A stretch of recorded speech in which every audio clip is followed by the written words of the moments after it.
আসসালামু আলাইকুম ওয়া রাহমাতুল্লাহি ওয়া বারাকাতুহু। সম্মানিত দর্শকবৃন্দ, আশা করি ইনশাআল্লাহ সবাই ভালো আছেন। কাছ থেকে বা দূর থেকে যে বা যারা আমাদের এই ভিডিওটি দেখছেন, সবাইকে আমি মুফতি আব্দুল আউয়াল আপনাদেরকে জানাই অনেক অনেক তৃতীয় শুভেচ্ছা, স্বাগতম।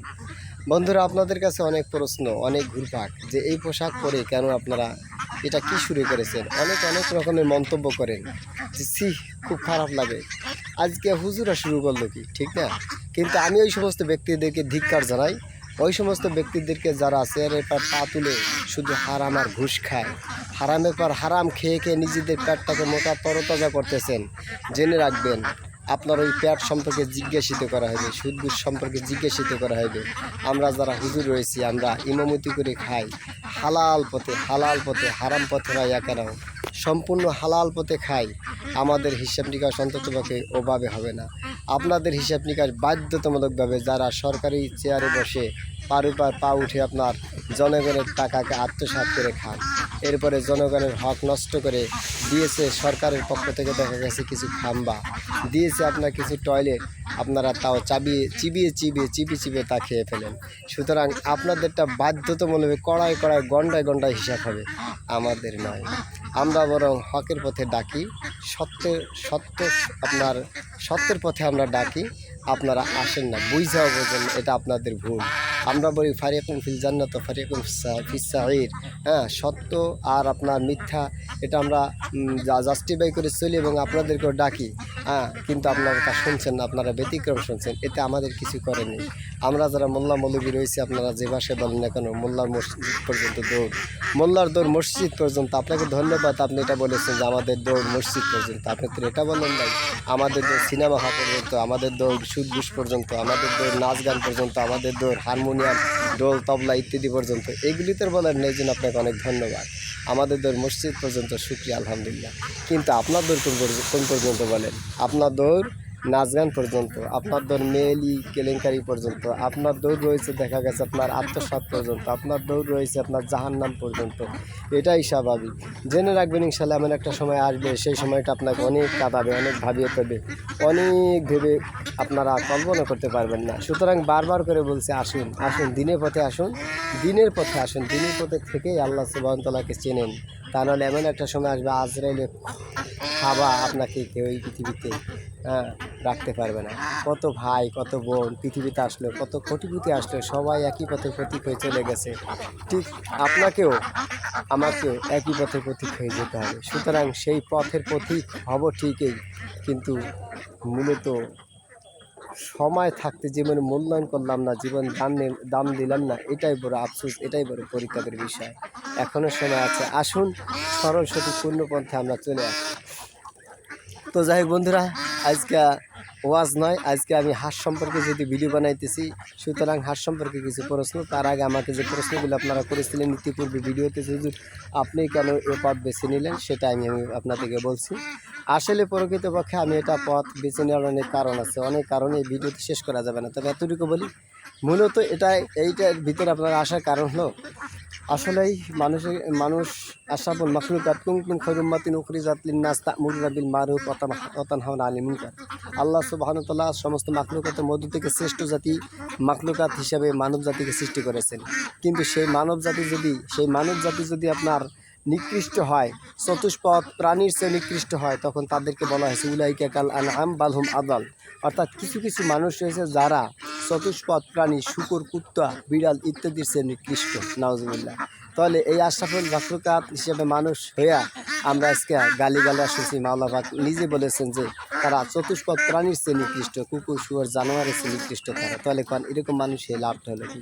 কুকুর আপনার গর্ত থেকে বের হয়, তারপর বাগান থেকে বের হয়, শুকুর নিকৃষ্ট প্রাণী বাগান থেকে গর্ত থেকে বের হয়, আর বলে সকালবেলা ফজর নামাজের পরে যখন বের হয় তারা চোখ খুব এরকম ডলে আর বলে, আল্লাহ অবশ্যই মালিক তোমার কাছে এটা ফরিয়াদ, সব কিছুর প্রতি আপনার সাক্ষাৎ করবা, সবার সাথে সাক্ষাৎ হয়, দেখা হয় যেন, কিন্তু ওই মানব নামে শয়তান যারা মানুষ হয়েও আপনার ঘুমিয়ে থেকে ফজর নামাজকে আদায় করলো না, তারপরে তোমার হুকুমকে পালন করলো না, এই সমস্ত ব্যক্তিদেরকে আমাদেরকে দেখায় না, তাদের সামনে যেন আমরা উপস্থিত না হই। আহারে, এরকম ধিক্কার জানায় আপনাকে আমি, তাহলে মানুষ হয়ে করলাম কি বন্ধুরা।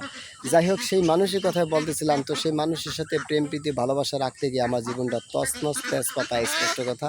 অধিকাংশ নয়, বরং 99% যদি বলি তার ভিতরে। তবে এই কথা বলে আমি কাউকে কষ্ট দেবো না, কারণ আমিও তো মানুষের অন্তর্ভুক্ত, তাই না? তবে জানি না কতটুকু মানুষ হতে পারলাম কিনা, কতটুকু মাওলার ভক্ত হতে পারলাম কিনা। তবে মাওলা ফালাল কুল, আল্লাহ যার হয়েছে আল্লাহ তার হয়েছে। আল্লাহ আমার ঠিকই হয়েছে, আমি হয়তো হতে পারি নাই যেভাবে তাহাজ্জুদ গুজার পড়ার দরকার, যেভাবে আল্লাহর হুকুম পালন করার দরকার, সেভাবে হয়নি। তবে শেষ আসলে বাস্তবতা কথা হলো গিয়া, অবশ্যই এটা সত্য, চূড়ান্ত সত্য যে আমি যত ভালোবেসেছি মানুষকে, যত ভালোবেসে ভিতরে গহীনে ভিতরে আদর ভালোবাসা প্রেম প্রীতি মহব্বত করেছি, প্রেম প্রীতি ভালোবাসা দিয়েছি, ততই আমি আঘাতপ্রাপ্ত হয়েছি মানুষের কাছ থেকে। আর এই কারণেই আমি আপনার শেষ চূড়ান্ত পর্যায়ে যখন চলে এসেছি, তখন আমি বারবার আঘাত খেয়ে তখন আমি মনে মনে ভাবলাম কীভাবে আমি ভালোবাসা পাই, কিসের থেকে আমি একটু ভালোবাসা পাবো, কিসের থেকে ভালোবাসা পেয়ে আমি অন্ততপক্ষে আমার কোটিপতি হওয়ার দরকার নেই, আমার টাকা পয়সার দরকার নেই, আমি একটু ভালোবাসা চাই, আমি একটু ভালোবাসা চাই, কিন্তু কাদের কাছ থেকে ভালোবাসা চাই পাবো? কিছু সংখ্যক মানুষ ছাড়া আমি শুধু আঘাতপ্রাপ্ত হই।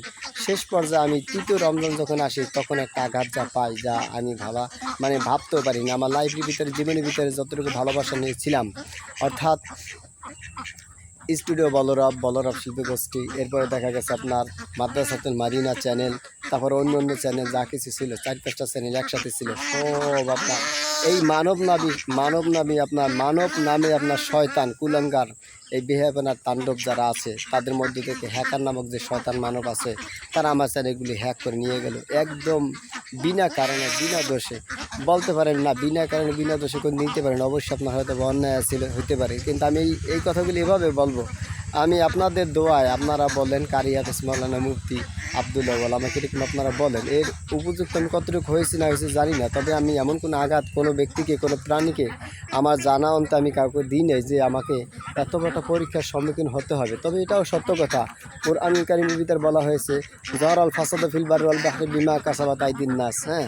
এরপর অন্য আয়াতের ভিতরেও বলা হয়েছে যে হাতের কামাইয়ের কারণে মানুষের অনেক বিপদাবাদ হয়ে থাকে। এই একটা, আর একটা বিপদাবাদ হয়ে থাকে মালিক আল্লাহ সুবহানাহু ওয়া তাআলা অনেক পরীক্ষা করে, অনেক ভালোবাসেন, আইয়ুব আলাইহিস সালামের ধৈর্য যাকে বলা হয়। তো সেই হিসেবে আমি ধরে নিলাম যে হয়তোবা যে কোনো দুইটার একটা হয়েছে, কিন্তু এমন কোনো গল্প নেই যে গল্পের কারণে আমার আজকে এত কষ্ট, এত বুকে বেদনা আমি নিয়ে বসবাস করবো এই পৃথিবীর বুকে, বিশেষ করে মানুষের কাছ থেকে এত পরিমাণ আঘাত পাবো, আমি কখনো তা ভাবতে পারিনি। তবে এটাই বাস্তবতা, সত্য কথা, চূড়ান্ত সত্য এটাই যে আমি চেষ্টা করিনি কোনো মানুষকে আঘাত দিয়ে বসবাস করার জন্য। আমার লাইফের ভিতরে যত ইতিহাস ছিল, যত যা ছিল, সব কিছু কেড়ে নিয়েছে মানবের উপর কিছু শয়তান নামক ব্যক্তিরা, খুদাই কামে বিনয় কারণে। তো যাই হোক, আলহামদুলিল্লাহ, তার পরবর্তীতে আমার এক ভাই বিদেশ থেকে ফোন দেয় যে ভাই, যেভাবে আপনি যে আঘাত পেয়েছেন আমরা বুঝতে পেরেছি, আমি এই মুহূর্তে আপনাকে 1.5 লক্ষ টাকা দিলাম, কোনো দিনই 1.5 লক্ষ টাকা আপনার কাছে চাবো না, যেদিন আপনি দেন সেদিন আলহামদুলিল্লাহ, না দিলে আলহামদুলিল্লাহ। আপনি একটা কাজ করেন, পশুর সাথে প্রেম করেন, অর্থাৎ পশুর সাথে মহব্বত ভালোবাসা রাখেন, কিছু পশু পালেন, তাহলে দেখবেন ইনশাআল্লাহ আপনি উন্নত হতে পারবেন। ঠিক আমি আমার ওই ভাইয়ের কথা শ্রবণ করে তখন চিন্তা ভাবনা করলাম, অবশ্যই আইয়ুব আলাইহিস সালামের ধৈর্য, এটা মনে করে আমি শুরু করি এই খামার। সে খামারটা দিলাম সর্বপ্রথম প্রতি কিছু ছোটো ছোটো জিরো আপনার বাচ্চা থেকে শুরু করে আজকে হিরো বাচ্চা হয়েছে, আপনারা দেখতে পাচ্ছেন প্রত্যেকটা আমার বাচ্চা, এটা আমার আপনজন, আমার নিজের সন্তান সমতুল্য, এটা হলো বাস্তব কথা। ছেলে মেয়ে যেভাবে লালন পালন করি, ঠিক তেমনিভাবে আমি আমার এই হাঁসের পিছনে অনেক পরিশ্রম দিয়েছি। শুধু আমি একা না, অবশ্য আমার সাথে একটা ছেলে ছিল, আরিফ বিল আরিয়ান, আছে এখন আলহামদুলিল্লাহ। ও ছেলেটা অনেক পরিশ্রম করেছে, সবসময় যেন আমার সাথে রয়েছে। 155 জন ছাত্র ছাত্রী রয়েছে আমার মাদ্রাসাতুল মাদিনায়, পুরুষ নির্ভর উভয় শাখায় 11 জন শিক্ষক শিক্ষিকা রয়েছে।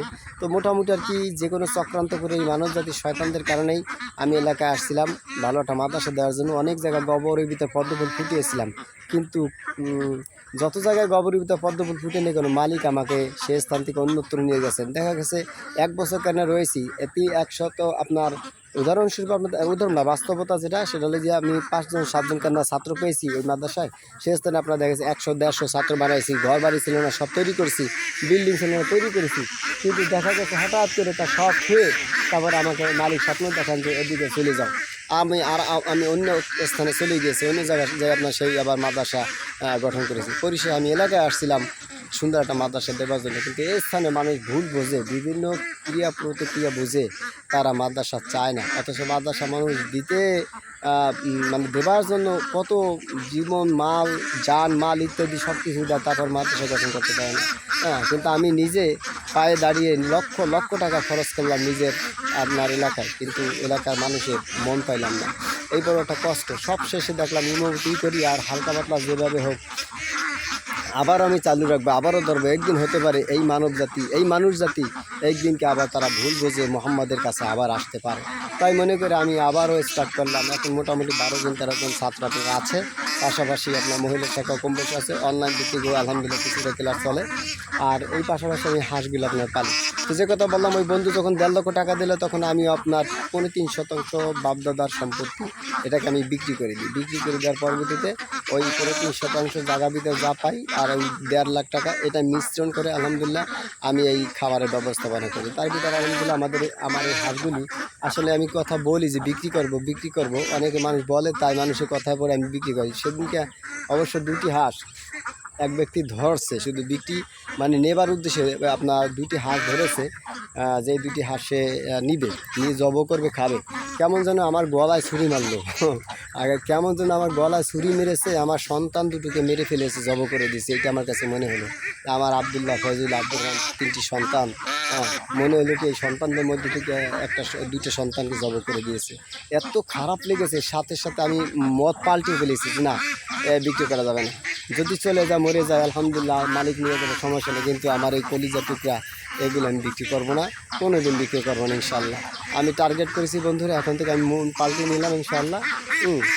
আমি এগুলো বিক্রি করার পক্ষে নয়। এদের থেকে হাঁস, তারপর দেখা গেছে এদের থেকে বাচ্চা, এদের থেকে ডিম যদি বের হয়, হইতে পারে তখন আমার মন একটু করতে পারে, বিক্রি করতে পারে, কিন্তু এদেরকে আমি চিন্তা ভাবনা নেই যে এদেরকে আমি আর বিক্রি করবো ইনশাল্লাহ। বন্ধুরা, আমি এই পর্যন্ত বিক্রি করার কথা যতবার বলছি, আমি একেবারে কানে ধরেও প্রয়োজন মধ্যে ক্ষমা চাইলাম, ক্ষমা সুন্দর দৃষ্টিতে দেখবেন। এদেরকে আমি বিক্রি করবো না অবশ্যই ইনশাল্লাহ। এদের থেকে ডিম, বারবার বললাম, হাঁস যদি বের হয় তাহলে ওদেরকে আমি এরকম পরিমাণ কষ্ট মেহনত করবো না, হালকা পাতলা করে, যাতে করে তাদের প্রতি মায়া না জন্মায় যায়। আমি কী করি, tick tick tick tick tick tick,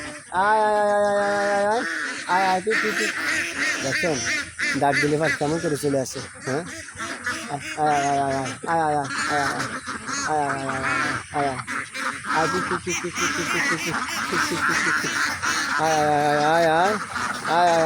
দেখছেন মাশাআল্লাহ। একটু দেখেন বন্ধুরা, দেখেন কেমনি বিক্রি করে এদেরকে। এদের বিক্রি করার কোনো সিস্টেম আছে বলেন? এদেরকে জব করবে, এদের গলায় ছুরি ধরবে কোনো ব্যক্তি? এটা করে মা বাবা যেটা চায় না তার সন্তানের গলায় ছুরি ধরুক, আমি চাচ্ছি না। সুতরাং এদের আমি বিক্রি করবো না। আমার ক্ষমা সুন্দর দৃষ্টিতে দেখবেন, আমি ক্ষমা চেয়ে নিলাম। তো যাই হোক বন্ধুরা, আলহামদুলিল্লাহ অনেক গল্প, অনেক কথা আপনাদের সাথে শেয়ার করলাম। আমার খুব ভালো লাগছে আপনাদের সাথে কথোপকথন করে। আমার জন্য দোয়া করবেন।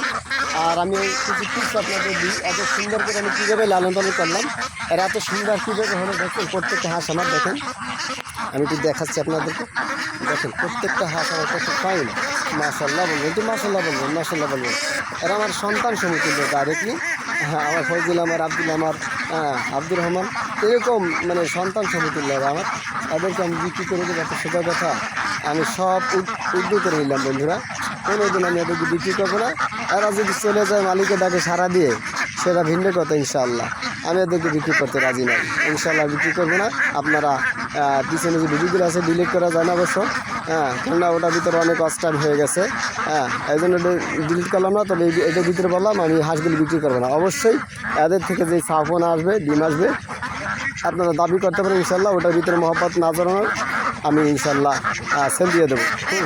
তো আপনারা ভালো থাকবেন, সুস্থ থাকবেন। আর যে টিপসটা আপনাদেরকে আমি দেবো, সেই টিপসটা আপনারা একটু ফলো করবেন এখন। তো বন্ধুরা, সেই টিপসটা হলো যে আপনারা যদি কেউ হাঁস পালতে চান বা যে কোনো খামার দিতে চান, হাঁসের খামার বা মুরগির খামার, অথবা দেখা গেছে অন্য কোনো খামার, তাহলে আপনার কিছু নিয়ম পদ্ধতি ফলো করতে হবে। নাম্বার 1, 1 নম্বর আপনাকে নিয়তটাকে পাকাপোক্ত করতে হবে, কেননা নিয়ত ছাড়া কোনো দিন আপনার কোনো কাজ সফল হয় না।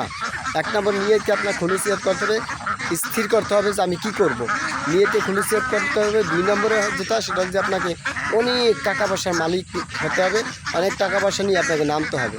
যদি অল্প টাকা নিয়ে নামেন তাহলেও হবে, কিন্তু ওই অল্প টাকার ভিতরে আপনার একটা কি ইয়া থাকতে হবে আপনার টার্গেট থাকতে হবে যে এই কয়টা হাঁস আমি পালবো। এখন আপনি টাকা দেখা গেছে আপনার 2টা হাঁস পালার টাকা আছে, আপনি 10টা হাঁস নিয়ে নামলেন হুজুকে মাতাল হয়ে, তখন কিন্তু আপনাকে ধরা খেতে হবে, চরম পর্যায়ে ধরা খেতে হবে, যে ধরার আর শেষ নেই। হ্যাঁ, 2 নম্বরে আপনার দেখা গেছে আপনার ট্রেনিং প্রাপ্ত হতে হবে বন্ধুরা। ট্রেনিং প্রাপ্ত যদি আপনি না হন তাহলে আপনার কোনো দিন ফায়দা হবে না, কাজ হবে না, আপনাকে অনেক ক্ষতিগ্রস্ত হতে হবে। ট্রেনিং প্রাপ্ত কীরকম? ট্রেনিং প্রাপ্ত আপনাকে হতে হবে এই জন্য যে আপনি যদি সাপের মন্ত্র না জানেন, উদাহরণস্বরূপ একটা গর্তের ভিতরে হাত দিলেন সাপ ধরার উদ্দেশ্য করিয়া, আপনাকে সাপের সবল মারবে, সাপের সবল মেরে আপনাকে ধ্বংস করে দেবে, তখন আপনি মানে হতাহত নিহত হয়ে যাবেন, তাই না? এই জন্য আপনাকে আগে কী করতে হবে, তো আপনার সাপের তো ধরা তদবির জানতে হবে, অর্থাৎ আপনাকে প্রশিক্ষণ প্রাপ্ত হতে হবে। ওদের কোন সময় খাবার প্রয়োজন, ওদের কোন সময় ঔষধ পানি প্রয়োজন, ওদের কোন সময় কি বিছানাপত্র ধৌতি করা প্রয়োজন, বা কোন স্থানে লালন পালন করবেন ইত্যাদি সম্পর্কে আপনার জানতে হবে এক কথায়, ঠিক আছে? ওদের লালন পালন করতে হবে। এতে হাঁস পালেন, মুরগি পালেন, গবাদি পশু পালেন, আর আপনার গৃহপালিত পশু পালেন, যা পালেন ইনশাল্লাহ আপনাকে ট্রেনিং প্রাপ্ত হতে হবে। তারপর যে বিষয়টা আপনার দেখা গেছে ওদের রুটিন ঠিক রাখতে হবে, বাধ্যতামূলক রুটিন ঠিক রাখতে হবে। এরপরে যে বিষয়টা তা দেখা গেছে আপনার ওদের বাসস্থান অনেক সুন্দর হতে হবে। দেখেন আমি কত সুন্দর একটা জায়গার ভিতরে ওদের বাসস্থানটা করেছি, আপনারা কী মনে করছেন? আপনাদের কিন্তু ভালো লাগছে না? আমি আসলে ইনশাল্লাহ ভালো লাগছে। এত সুন্দর একটা পরিবেশের ভিতরে আমার হাঁসগুলি কেন ভালো থাকবে না? অবশ্যই ভালো থাকবে এবং থাকতেই হবে ইনশাআল্লাহ। তো যাই হোক, আলহামদুলিল্লাহ বন্ধুরা, এই কিছু নিয়ম পদ্ধতি আমি আপনাদেরকে জানাইলাম। আপনারা ইনশাআল্লাহ আশা করছি আমার নিয়ম পদ্ধতিগুলি ফলো করবেন, আর এই মোতাবেক আপনারা চলবেন ইনশাআল্লাহ। তাহলে আপনাদের হাঁস, আপনাদের গৃহপালিত পশু, এরপরে আপনার গবাদি পশু ইনশাআল্লাহ সব কিছু ভালো থাকবে, সুস্থ থাকবে। আর বিশেষ করে আপনার ওদের ঠান্ডা লাগাইতে দেবে না, ঠান্ডা যদি লাগে তো কিন্তু সমস্যা হয়ে যাবে। একবার যদি ভাইরাস আক্রান্ত হয়ে যায় তো কিন্তু সমস্যা হয়ে যাবে। বন্ধুরা আমি আলহামদুলিল্লাহ অনেক প্রশিক্ষণ প্রাপ্ত না, আমি অবশ্য হালকা প্রশিক্ষণ প্রাপ্ত ইউটিউব দেখে, আমি কারো কাছ থেকে সরাসরি আপনার কোনো সময় আপনার প্রশিক্ষণ নিয়েছি এরকমটা নয়, হালকা পাতলা নিয়েছি আপনার এই তাও ইউটিউব চ্যানেল থেকে, বিভিন্ন স্থান থেকে, হাউ টু হাঁস, হাউ টু কোয়েল, হাউ টু মুরগি, বোঝেন নাই, ইত্যাদি ইত্যাদি আমি আপনার সার্চ দিয়ে তারপরে এগুলো দেখেছি, আর আমি আপনার বেগিনার হয়ে আমি এগুলি পালন করছি। আলহামদুলিল্লাহ আমার একটা হাঁস আলহামদুলিল্লাহ আমি গলা টিপে হত্যা করি নাই, বা আমি মেরে ফেলি নাই কোনোভাবেই, আলহামদুলিল্লাহ, আল্লাহ শুকরিয়া। আমি নিজে হাতে বুঝে শুনে আপনার লালন পালন করছি, কোন সময় কোন মেডিসিন খাওয়াতে হবে, কোন সময় কী করতে হবে। যদি আপনারা জানতে চান যে একদম জিরো বাচ্চা আপনি কীভাবে আপনার লালন পালন করেছেন, কীভাবে আপনার ওদেরকে ওষুধ পানি খাওয়াচ্ছেন, কীভাবে কী করছেন, তাহলে আমি ডিটেলস আমি আপনাদেরকে অন্য একটা ভিডিওতে বলবো, এই ভিডিও বলা সম্ভব নয়।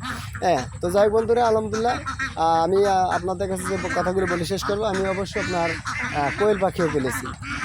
কোয়েল পাখি আলহামদুলিল্লাহ আমি প্রায় 600-800 কোয়েল পাখি আপনার লালন পালন করেছি। আলহামদুলিল্লাহ আমি লাভবান, আমি অবশ্যই লাভবান, আমি ব্যর্থ এই কথা আমি কোনোদিন বলবো না। আল্লাহ শুকর আলহামদুলিল্লাহ আমি লাভবান। এরপর দেখা গেছে মুরগি আপনার 800 মুরগি, আপনার এটাকে বলা হয় সোনালী মুরগি, 800 সোনালী মুরগি নিয়েছিলাম আলহামদুলিল্লাহ, তাতে আমি আলহামদুলিল্লাহ আল্লাহ শুকর আলহামদুলিল্লাহ। এরপরে দেখা গেছে 200 টাইগার নিয়েছিলাম, টাইগার মুরগি আলহামদুলিল্লাহ, তাতে শুক্রিয়া। এরপরে দেখা গেছে আপনার পর্যায়ক্রমে আরও কিছু নেবার চিন্তা ভাবনা আছে। একটু দেখা গেছে আপনার গবাদি পশুর ভিতরে আমি একটু প্রবেশ করতে চাই, তাদের ভালোবাসা নিয়ে বাঁচতে চাই। সেটা হলো দেখা গেছে আপনার কিছু ছাগল, কিছু বকরি, এরপরে কিছু গরু, এইগুলি নিয়ে ইনশাল্লাহ আমি লালন পালন করতে চাই। আর এক কথা আমি পশু পাখির কাছ থেকে যে ভালোবাসা পেয়েছি তা আমি অন্য কোনো কাছ থেকে পাইনি, সুতরাং আমি অবশ্যই সেই ভালোবাসা নিয়ে বাঁচতে চাই। তো বন্ধুরা এই যে ছেলেটা আসছে, এই ছেলেটা আমাকে কিছু অনেক মেহনত অনেক কষ্ট করেছে, ওর নাম আরিফুল্লাহ আরিয়া, মাশাআল্লাহ আলহামদুলিল্লাহ। বন্ধুরা তাহলে অবশ্যই ইনশাল্লাহ দেখেন আরিফুল্লাহ আরিয়ান কত বড় লম্বা হয়ে গেছে, দেখছেন কত লম্বা হয়ে গেছে। হাঁসের মালিক, হাসপাতালের মালিক এলো, মালিক মূল মালিক কে দেখছেন। আর ভিতরে অনেক অভিজ্ঞতা, অনেক অভিজ্ঞতার ভিতরে দোয়া করবেন ইনশাল্লাহ ও যেন কোটিপতি হতে পারে, লাখপতি না, আমি চাচ্ছি কোটিপতি হোক। আর ভিতরে অনেক কষ্ট আছে, অনেক কষ্ট বেদনা আছে, আমার সাথে লাগিয়ে আছে, কিছু মাঝে মধ্যে হামু করে ক্রন্দন করে, কষ্ট যন্ত্রণা সহ্য করতে পারে না। হ্যাঁ, তবে এই কষ্ট যেন না থাকে, কী কষ্ট আমি জানি না, মাঝে মধ্যে হামু করে কান্দে, আমার জড়াই ধরে অনেক সময় কান্নাকাটি করে, কেন কী কারণে এটা আপনারা জানেন না। অনেক কিছু আমি ওর সম্পর্কে জানি, ও আমার সম্পর্কে জানে। আমি যত সময় গল্প করলাম 19 মিনিট পর্যন্ত কম বেশি কিছুটা কষ্ট বেদনা পেয়েছি, ও কিছু মানুষের কাছ থেকে অনেক কষ্ট বেদনা পেয়েছে। আর কিছু গজল এমনভাবে গিয়েছে ইতিহাস বেড়ে, যেগুলো শুনে চোখে পানি হয়ে যাবে। আপনারা শুনছেন অবশ্য ব্লগের ভিতরে আকার ইঙ্গিত দেওয়া আছে কথাবার্তা। যাই হোক, এখন এই ছেলেটা যেন লাখপতি না কোটিপতি হতে পারে, এক পর্যায়ে আসলে কোটিপতি হতে পারে, এটা আমার অন্তর থেকে দোয়া করে দিলাম। মানুষ অনেক অনেক রকমের কথা আমাদের সম্পর্কে একটু বলার চেষ্টা করে, অনেক বলতে পারে যে নিজের সন্তানকে এত ভালোবাসে না, এত ভালোবাসে আরিফুল্লাহরিয়ানকে, কেন, কী কারণে, কোন কারণে, হলো কি, যা যা করে যা বলে তাই উনি করে, তাই করে হুজুরে, কারণটা কি, এরকম অনেক কথাবার্তা বলে। কিন্তু আসলেই ওর ভিতরে কী লুকাইতেছে, হ্যাঁ, আপনারা দেখতে পারেন চেহারা, কেউ দেখতে পারেন ভাঙা ভাঙা চেহারা, কেউ দেখতে পারেন কেমন কেমন চেহারা, হ্যাঁ, ছোটোবেলার চেহারা এখন আর নাই, এখন ভেঙে গেছে, এরকম অনেক মনেও করতে পারেন। কিন্তু ওর ভিতরে যে কী জিনিস আছে এগুলো আমি দেখতে পেতেছি। আপনারা কেউ দেখেন না দেখেন, আল্লাহ তাআলাকে রাজি খুশি করে বললাম ওর ভিতরে সেই জিনিস আছে। যদি ইস্তেকামতে সে থাকে, আমি তার ওদের এই মুহূর্তে ডাইকে আমার ভিডিওতে আনি না বন্ধুরা, ও খেলাধুলা করতেছিল সেই স্থান থেকে আসছে। আমি এতটুকু বলি, ও ইনশাল্লাহ কোটিপতি হইতে পারবে। আমি চাচ্ছি একটাই, ওকে এত ভালোবাসার উদ্দেশ্য, ও যে পারে আছে খালে, নদীর পারে পার, এই যে যেমন আমরা এই নদীটা দেখছি, এই যে বিশাল বড় নদী, এই আপনার উত্তর আর হলো দক্ষিণ সাইডে, এই নদীটা উত্তর আর দক্ষিণ সাইডে, অর্থাৎ আগুলজারের দিক যে নদীটা গিয়েছে, ওই নদীটার এপার আর ওপার ওদের বাড়ি, ওপার ওদের বাড়ি, আমাদের এপার। তো আমার ছেলেটা ওইগুলোর নাম করে ওর মতন একই সাইজ, একসাথে ওরা হাফেজ হয়েছে। একদিন মানে 1 বছর 8 মাস, সরি 1 বছর 8 মাস না, 1 বছর 8 মাস হাফেজে আগে হয়েছে আমার ছেলে, এরপরে হয়েছে ও, নাকি হ্যাঁ আগে কি হয়েছিল একসাথে, মনে আছে? বিয়ে হয়েছে তো আমি জন্ম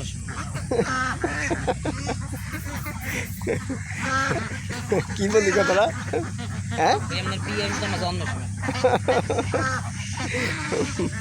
যাই হোক, আমার যেদিন বিয়ে হয়েছে সেদিনও জন্মগ্রহণ করছে, এইটা ওরকম বলতেছে। দেন ওই যে দেখেন কী কী করতেছে, আর ভিতর থেকে পোলাপানি ভাত এখনো যায়নি করছে। যাই হোক, অনেক ইতিহাস ওরাকে নিয়ে ইনশাল্লাহ দোয়া করবেন, আমার ইতিহাস যেন থেকে যায়। আর ওকে ভালোবাসার মূল উদ্দেশ্য একটাই, ওপার আপনার খালের ওপারের পীরসাহেব হবে ও, আর এ পাশে পীরসাহেব হবে আমার ছেলে ফয়জুল্লাহ। হ্যাঁ, এই দুই বিল্লাকে নিয়ে যেন আমি আখেরাতে নাজাত পাই, এটাই উদ্দেশ্য। ইনশাল্লাহ দোয়া করবেন বন্ধুরা, আর লম্বাইতে করতে চাই না ইনশাল্লাহ। সবাই ভালো থাকবেন, সুস্থ থাকবেন। হাঁসগুলিকে আমরা ভিতরে নেব ইনশাল্লাহ। আসসালামু আলাইকুম রহমতুল্লাহি।